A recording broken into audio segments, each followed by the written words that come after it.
सर्वप्रथम सर्वांना श्री स्वामी समर्थ. स्वामी महाराजांच्या कृपेने तुमच्या सर्व चांगल्या इच्छा पूर्ण होत ही स्वामींचरणी प्रार्थना करते आणि आजच्या व्हिडिओला सुरुवात करते. आषाढ महिन्यामध्ये एक तरी मंगळवारी किंवा तुमच्या कुलदेवीचा वार शुक्रवार असेल तर मंगळवार किंवा शुक्रवार बघून आपल्या कुलदेवीला एक वस्तू महिलांनो जरूर अर्पण करा. सोन्यासारखे अनुभव येतील तुम्हाला. आपली कुलदेवी जर आपल्यावर प्रसन्न असेल ना, आपल्या आयुष्यात सगळं काही सोन्यासारखं होत असतं. आपल्या मनाच्या सर्व इच्छा आपली कुलदेवी जरूर पूर्ण करत असते. तर बघा, आषाढ महिना सुरू आहे आणि वर्षातून 4 नवरात्री येत असतात. चैत्र नवरात्री, अश्विन नवरात्री, शाकंभरी नवरात्री आणि एक गुप्त नवरात्री असते, ती आषाढ महिन्यामध्ये असते. बघा, गावोगावी आषाढ महिन्यामध्ये गोड पुऱ्या, तिखट पुऱ्या, वरण भात, भाजी पोळी असा नैवेद्य आपल्या गाव देवीला सुद्धा दिला जातो. बघा, बऱ्याचशा गावांमध्ये अजून सुद्धा ही प्रथा आहे.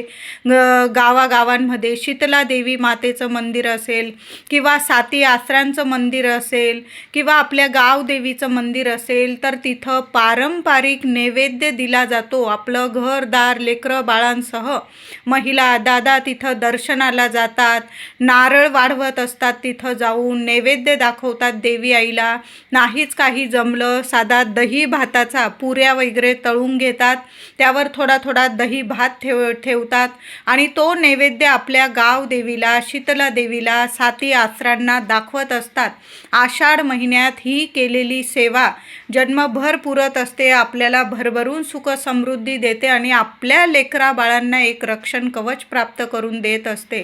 तर आषाढ महिन्यामध्ये आता तुमचं नाहीच जाणं झालं बाहेर कुठं, तर घरातल्या घरात तरी आपल्या कुलदेवीची सेवा आवर्जून करा.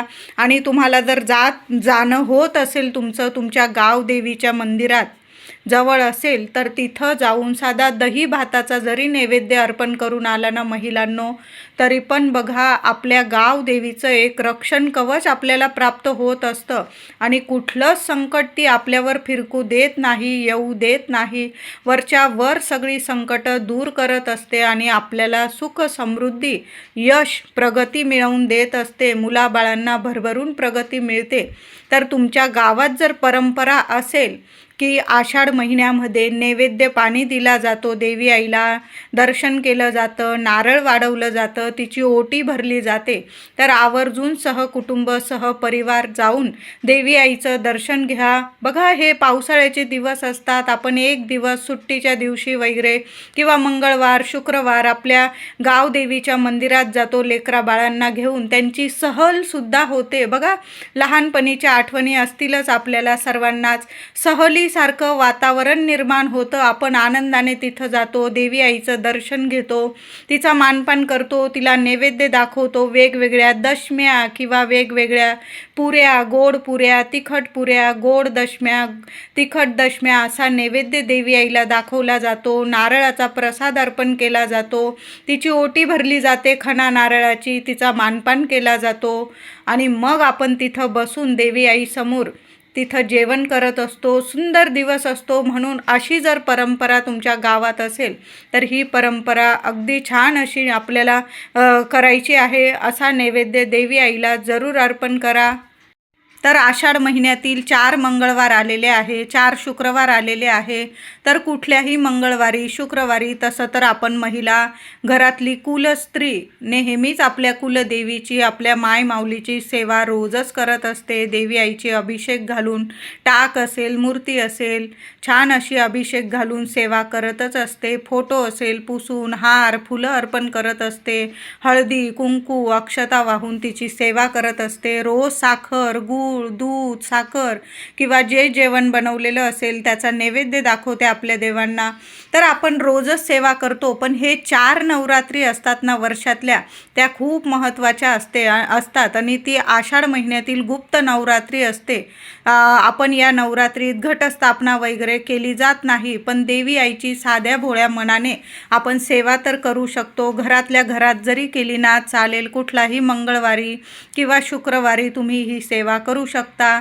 तर महिलांनो, ज्या दिवशी तुम्हाला, तसं तर आपण रोज सेवा करतो, पण ज्या दिवशी देवी आईची तुम्हाला घरातल्या घरात सेवा करायची आहे ना, त्या दिवशी लवकर उठावं, डोक्यावरून पाणी घ्यावं, केस वगैरे धुवून घ्या आणि आंघोळीनंतर आपल्या घराच्या मुख्य उंबरठ्यावर हळदीचं लेपन करून घ्या. हळदीचं लेपन नाही जमलं, उंबरठा स्वच्छ पुसून घ्या गोमूत्राने. हळदी, कुंकू, फुलं, अक्षता वाहून उंबरठ्याची पूजा करा. उंबरठ्याला हात लावा. तुमच्या माऊलीचं नामस्मरण करा. तुमच्या इच्छा देवी आईला सांगा. उंबरठ्याजवळ त्या दिवशी दोन्ही वेळेला दिवा लावा. तुळशी मातेची पूजा करा, सेवा करा. चातुर्मास सुरू आहे, तसं तर चातुर्मासात रोज आपल्या तुळशी मातेची हळदी, कुंकू, फुलं, अक्षता वाहून पूजा करा. दोन्ही वेळेला झालं तर दोन्ही वेळा तुपाचे दिवे आपल्या तुळशीजवळ लावा. नाही जमलं किमान संध्याकाळी लावा. झालं तर दोन्ही वेळेला लावा, पण तुळशीची सेवा आवर्जून करा.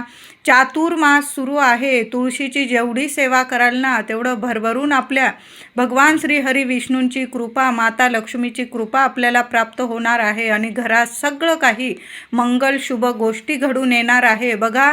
म्हणून तुळशी माऊलीची जेवढी सेवा कराल ना, तेवढी जरूर करायची आहे. तर मंगळवार किंवा शुक्रवार आपल्या देवी आईची सेवा करताना या गोष्टी महिलांनो आवर्जून करा. आपलं घरदार स्वच्छ करा, इतकं प्रसन्न करा की माऊली इतकी धावत आली पाहिजे माता लक्ष्मी, आणि अखंड तिने आपलं स्थिर स्वरूपात आपल्या घरात दारात वास केला पाहिजे. असं आपलं घर नेहमीच पवित्र ठेवावं. पण अशा शुभ तिथींना जेव्हा आपण आपल्या देवी आईची सेवा करतो ना, तेव्हा तर आवर्जून असं पवित्र वातावरण घरात निर्माण करा. देवघरात देवी आईचा टाक असेल, मूर्ती असेल, छान असा दुधाने, पंचामृताने नंतर स्वच्छ पाण्याने अभिषेक घालायचा आहे. देवी आईला तांदळाच्या राशीवर स्थापन करायचं आहे किंवा फुलांची रास करा तुम्ही, आणि त्या देवी आईला हळदी, कुंकू, फुलं, अक्षता वाहून कुंकुमार्चन करायचं आहे. तुम्ही एक तामण घेऊ शकता, त्यावर हळदी कुंकवाने एक स्वस्तिक काढा, थोडीशी तांदळाची रास करा, त्यावर तुमच्या कुलदेवीचा टाक किंवा माता लक्ष्मीचं श्रीयंत्र असेल किंवा मूर्ती असेल तुमच्या देवी आईची, त्या तामणात ठेवायची आहे. आणि देवी आईला तुम्ही ओम श्रीम नमः, ओम कुलदेवताय नमः या मंत्राचा जप करून तुम्ही 11 वेळा, 21 वेळा किंवा 108 वेळा कुंकुमार्चन करायचं आहे देवी आईला. कुंकुमार्चनची सेवा कधीच खाली जात नाही. म्हणून आषाढ महिन्यामध्ये एक मंगळवार किंवा शुक्रवार किंवा झालं तर प्रत्येक मंगळवारी, शुक्रवारी आपल्या कुलदेवीला कुंकुमार्चन जरूर करा. त्याचबरोबर देवी आईला एखादी वेणी अर्पण करा. लाल गुलाबाची फुलं किंवा जास्वंदाची फुलं असेल, देवी आईला लाल रंग खूप प्रिय आहे. लाल रंगाची फुलं अर्पण करा. एखादी वेणी अर्पण करू शकता तुम्ही. तुमची सेवा कधीच खाली जाणार नाही. त्याचबरोबर देवी आईला काहीतरी गोडाचा नैवेद्य तुम्ही बनवू शकता. खिरीचा नैवेद्य दाखवा. तांदळाची खीर करा, रव्याची करा, शेवयांची करा. त्यात थोडे मखाणे असतील तुमच्याकडं तर मखाणे टाका. केशर असेल तर जरूर टाका. नसेल, साधी जरी केली तुम्ही तांदळाची, रव्याची, शेवयांची, किंवा तुमच्याकडं खपली गहू असेल तर गव्हाची सुद्धा खीर माता लक्ष्मीला, आपल्या कुलदेवीला खूप प्रसन्न करते. गूळ घालून केलेली खीर खपली गव्हाची, असा सुद्धा तुम्ही नैवेद्य एखाद्या शुक्रवारी, मंगळवारी दाखवू शकता. देवी आईची ही सेवा आपल्या घरात खूप भरभराट आणत असते. म्हणून महिलांनो, जरूर ही आषाढ महिन्यात सेवा करा. देवी आईला तुम्ही नैवेद्य दाखवा. तुम्ही ज्या पुऱ्या वगैरे तळण, आपण आषाढ महिन्यात तळणाचा सुद्धा नैवेद्य आपल्या देवघरात दाखवत असतो. मग एखाद्या मंगळवारी तुम्ही नैवेद्य दाखवा किंवा एखाद्या शुक्रवारी दाखवला चालेल. गोड पुऱ्या, तिखट पुऱ्या, जो तुम्ही वरण भात, भाजी पोळी नैवेद्य बनवलेला असेल. काही ठिकाणी गोड दशम्या, तिखट दशम्या असा नैवेद्य बनवला जातो. जो नैवेद्य तुम्ही आषाढात तुम्ही बनवत असाल आणि दाखवत असाल, तो नैवेद्य जरूर दाखवायचा आहे. नैवेद्य झाल्यानंतर देवी आईला तुम्हाला तांबूल अर्पण करायचा आहे. विड्याच्या पानांचा तांबूल, खाऊ पानांचा तांबूल तुम्हाला अर्पण करायचा आहे. आता तांबूल नाही जमला तर गोड पानाचा विडा तुम्ही घरच्या घरी सुद्धा बनवू शकता. नाही जमलं, तुम्ही एखाद्या दुकानातून जिथं पान गोड पान वगैरे मिळतं, पान टपरीतून, तिथून सुद्धा तुम्ही एक गोड पानाचा विडा त्या दादांना सांगा की देवी आईला गोड पानाचा विडा अर्पण करायचा आहे. ते दादा तुम्हाला छान गोड पानाचा विडा तयार करून देतील. घरी आल्यानंतर तो गोड पानाचा विडा एखाद्या वाटीत ठेवा. दोन्ही हातात ती वाटी घ्या. महिलांनो, देवी आईला बोलून घ्या की आज मी तुला तांबूल म्हणजेच गोड पानाचा विडा अर्पण करत आहे. नैवेद्य पाणी झाल्यानंतर कबूल करून घे आणि तो गोड पानाचा विडा देवी आईच्या चरणी अर्पण करायचा आहे. नंतर तो गोड पानाचा विडा तुम्ही पती पत्नीने किंवा मुलं बाळं सहकुटुंब सहपरिवार थोडा थोडा प्रसाद स्वरूप जरी खाल्ला, बाहेरच्या लोकांना देऊ नका. फक्त तुम्ही घरातल्यांनीच तो गोड पानाचा विडा खायचा आहे. एखाद्या मंगळवारी शुक्रवारी देवी आईला विड्याच्या पानांची माळसुद्धा अर्पण करा. महिलांनो, देठ असतो तिथं कच्च्या सुताने बांधून वगैरे तुम्ही 11 पानांची 5 पानांची 7 पानांची किंवा 21 पानांची माळ तयार करू शकता. बघा, आपण 3.5 शक्तिपीठांचं दर्शन घ्यायला जातो. विड्याच्या पानांशिवाय देवी आईचं दर्शन पुरं होऊ शकत नाही. कुठल्याही देवी आईचं स्वरूप बघा तुम्ही, तिथं पानं, विड्याची पानं अर्पण केलेलीच असतात. म्हणून मंगळवार शुक्रवार देवी आईला थोडी का होईना विड्याची पानं तुम्ही माळ अर्पण करा किंवा देवी आईच्या चरणी तुम्ही 5 पानं 11 पानं ठेवून जरी दिली, हळदी कुंकू व्हा त्यावर. नंतर ती विड्याची पानं तुम्ही निर्माल्यात वगैरे टाकू शकतात. आषाढ महिन्यामध्ये तुम्ही घरच्या घरी महिलांनो देवी आईची ओटी भरायची आहे. घरच्या घरी भरली खणा नारळाची तरी चालेल. तुम्हाला साडी चोळीची भरायची, तुम्ही साडी चोळीची भरू शकता. किंवा आपल्या गावाची परंपरा असेल, घराजवळ माऊलीचं मंदिर असेल गावदेवीचं, तुम्ही तिथं जाऊन ओटी भरत असाल, मग तुम्ही घरी नाही भरली तरीही चालेल. कारण देवी आई तर एकच आहे. आपल्या कुलस्वामिनीचं नामस्मरण करा आणि तुमच्या गावदेवी मंदिरात जरी तुम्ही ओटी भरली चालेल. आता प्रत्येकाच्याच इथं परंपरा नसेल, तुम्ही गावदेवी मंदिरात जात नसाल, तर मग तुम्ही घरच्या घरी जरी महिलांनो, लहान लेकरं आहे नाही जमलं, मग घरच्या घरी जरी तुम्ही खणा नारळाची साडी चोळीची ओटी भरली ना चालेल. एखाद्या ताट घ्या, त्यावर साडी किंवा ब्लाऊज पीस घेतलेला असेल खण तो ठेवायचा आहे. त्यावर नारळ ठेवायचा आहे. 5 मुठी तांदूळ किंवा गहू ते ठेवायचं आहे. 7 शृंगाराचं सर्व साहित्य ठेवा. हळकुंड, खारीक, बदाम या सर्व वस्तू ठेवा. त्यात हिरव्या काचेच्या बांगड्या 6 घ्या, डझनभर घ्या. पण देवी आईच्या ओटीमध्ये हिरव्या बांगड्यांना खूप मान आहे, महत्त्व आहे. त्याचबरोबर विड्याची पानंसुद्धा, गोड पानाचा विडा त्यात ठेवू शकता तुम्ही ओटीमध्ये, किंवा साधी विड्याची पानं जरी ठेवली 2-5 तरीही चालेल. ओटीला हळदी कुंकू अर्पण करा. आपल्या कुलदेवीला टाक असेल, मूर्ती असेल, फोटो असेल, देवी आईला हळदी कुंकू अर्पण करा. ते ताट छातीशी घ्यायचं आहे, आपल्या हृदयाजवळ. देवी आईला बोलून घ्या की मी गुप्त नवरात्रीत सुद्धा तुझी देवी आई साध्या भोळ्या मनाने ओटी भरत आहे. तुझं रक्षण कवच, कृपाछत्र कायम माझ्या कुटुंबाला, लेकरा बाळांना मिळू दे. तुझा आशीर्वाद, कृपा आशीर्वाद सदैव आम्हाला प्राप्त होऊ दे. माझ्या घराची भरभराट होऊ दे. माझ्या घरात अखंड लक्ष्मी नांदू दे. लेकरा बाळांची दिवस रात्र भरभरून प्रगती होऊ दे. कुठलेच अडथळे, कुठलंच अपयश त्यांच्या मार्गी येऊ देऊ नको. कायम तुझी साथ, कृपा आम्हाला मिळू दे. मी तुम्हाला उदाहरण दिलेलं आहे. महिलांनो, तुमच्या मनात जी इच्छा असेल ना, मग मुलं मोठी झालेली आहे, लग्न कार्याची झालेली आहे, ते तुम्ही बोलू शकता. संतान प्राप्तीसाठी तुमची इच्छा असेल ती बोलू शकता. घर दार पैसा वगैरे, पतिदेवांसाठी, मुलांसाठी, कुटुंबातील इतर सदस्यांसाठी, स्वतःसाठी तुम्हाला ज्या इच्छा आहे आपल्या कुलदेवीला बोलून घ्या. ते ताट हृदयाजवळ घेतल्यानंतर मनापासून प्रार्थना करा. 9 मंत्र बोलू शकता किंवा ओम कुलदेवताय नमः, तुमच्या कुलदेवीचा जो मंत्र असेल तो मंत्र बोलायचा आहे. तुम्ही रेणुका मातेचा मंत्र बोला, कुलस्वामिनीचा मंत्र बोला, तुमच्या तुळजामाऊली असेल, तुमची कोल्हापूरची महालक्ष्मी असेल, जो मंत्र तुम्ही नित्यसेवेत बोलतात तो मंत्र तुम्हाला बोलायचा आहे. किमान 21 वेळा. नाही जमलं 9 मंत्र जरी बोललात तुम्ही, ओम ऐं ह्रीं क्लीं चामुंडाय विच्चे या मंत्राचा जप करा तुम्ही 21 वेळा आणि हृदयापासून ती ओटी आपल्या देवघरात आपल्या कुलस्वामिनीच्या चरणी अर्पण करायची आहे. आता नंतर ते ओटीचं सामान काय करायचं, साहित्य काय करायचं, तर तुमच्या घराजवळ एखादं मंदिर असेल तर सरळ ती ओटी उचला आणि देवी आईच्या चरणी अर्पण करून आलात तरीही चालेल. किंवा ते साहित्य तुमच्या घराजवळ मंदिर नसेल जवळ तर ते साहित्य तुम्ही वापरू शकता. तो नारळ असेल, तुम्ही प्रसाद स्वरूप खाल्ला तरीही चालेल. साहित्य असेल साज शृंगाराचं तुम्ही वापरा. ज्या हिरव्या बांगड्या असतील तुम्ही स्वतः हातात घाला, देवी आईचा आशीर्वाद आहे. खण असेल तुम्ही शिवू शकता, साडी असेल तुम्ही वापरू शकता. पण अशा साध्या भोळ्या मनाने आपल्या कुलदेवी आईची ओटी आषाढात एकदा तरी मंगळवार शुक्रवार बघून जरूर भरा महिलांनो. ही सर्व सेवा आपण मंगळवार शुक्रवार बघून करायची आहे.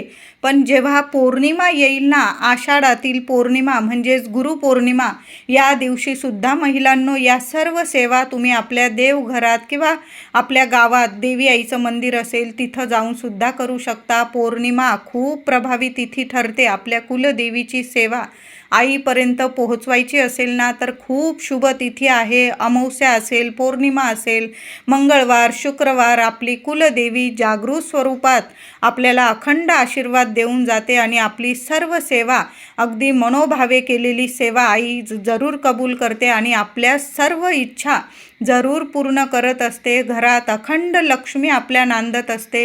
कधीच आपली कुलस्वामिनी आपल्या घराला दाराला सोडून कुठंच जात नाही.